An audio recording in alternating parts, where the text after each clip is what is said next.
News రుణమాఫీ 6 గ్యారెంటీలు అమలు చేస్తే రాజీనామా చేస్తా అన్నారు హరీష్ రావు. సీఎం చెప్పిందే నిజమైతే రాజీనామా లేఖతో గన్ పార్క్ కి రావాలి అని డిమాండ్ చేశారు.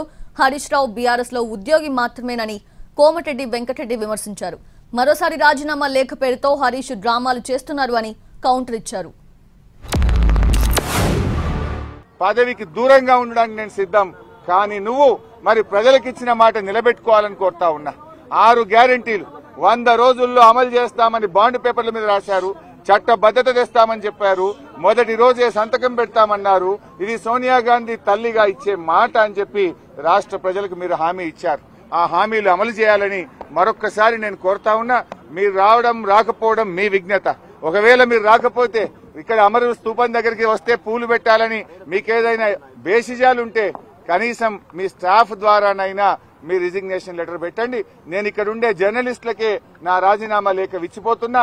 ఈయన మన పార్టీ ప్రెసిడెంట్ అయ్యేది ఉందా? రేపు పొద్దున కేసీఆర్ ప్రభుత్వం రాదు, వచ్చినా ఈయన ముఖ్యమంత్రి అయ్యేది ఉందా? అయితే గీత అలా కొడుకు అవుతాడు. ఈ జన్మలయ్య నీ పార్టీ జూన్ 3, 4కి వెళ్ళి దుకాణం బంద్ అవుతుంది.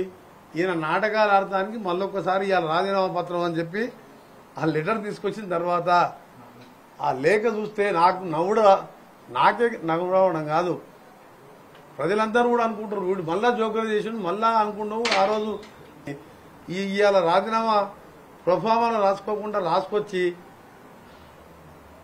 రైతు రుణమాఫీ గురించి మాట్లాడితే వేరేదో రాసుకొచ్చి అవన్నీ మాకు తెలుసు, అన్ని ఇంప్లిమెంట్ చేస్తాం. 5 చేసినాం, మిగిలినవి కూడా చేస్తామని తెలుసు మాకు.